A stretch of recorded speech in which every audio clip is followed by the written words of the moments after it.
Plusieurs journalistes m'ont posé la question à savoir ce que je pensais du retrait des différentes chambres immobilières québécoises de l'Association canadienne de l'immeuble. C'est sûr, pour les courtiers, le retrait de l'association, à part du lobbying auprès des institutions gouvernementales, ce que les courtiers, eux, voyaient vraiment, c'était le fameux site SIA, ou plus connu sous le nom de MLS, qui avait changé là, dans les derniers temps pour Realtor, qui était quand même une marque de commerce connue de façon à travers le Canada, même à l'international. Mais encore là, sur une base québécoise, le site avait quand même perdu beaucoup de positions au niveau des moteurs de recherche comme Google. On le voyait à peu près plus. Je vous dirais que les gens qui utilisaient MLS, c'était d'abord et avant tout par du bouche à oreille. C'était pas parce qu'on avait vu des publicités de télévision ou dans les journaux.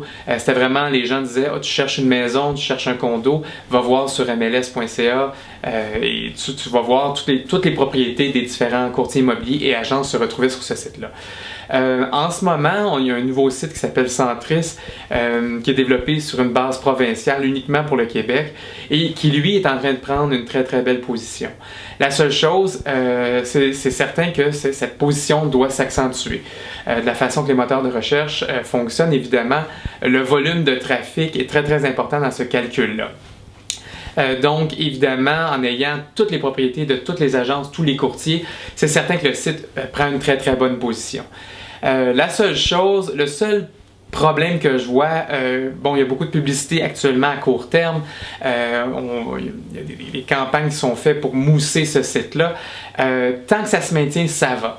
Mais la chose qui pourrait arriver, c'est que c'est certain que les grandes agences pan-canadiennes n'ont pas nécessairement intérêt à ce qu'un site web rende tous les courtiers immobiliers et toutes les agences égales sur le web. C'est certain que le site le plus puissant est un site universel pour tous les courtiers et toutes les agences.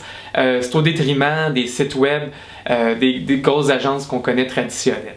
Donc, évidemment, le problème, c'est que la plupart des gens qui siègent sur les différents comités, que ce soit auprès de l'organisme d'autoréglementation du courtage du Québec, l'OASIC, ou encore la Chambre immobilière du Grand Montréal ou les autres chambres, c'est souvent des gens qui viennent de bannières, de grandes bannières.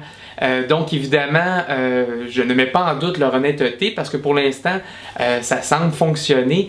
Mais évidemment, si ces sites-là d'agences pan-canadiennes venaient qu'à perdre des positions sur le web, est-ce que ces dirigeants-là vont être portés à prendre des décisions dans une optique de but, dans l'optique de ce qui est meilleur pour l'ensemble des courtiers immobiliers, ou ils seront influencés par leurs intérêts pécuniers du fait qu'ils sont propriétaires ou associés à différentes agences.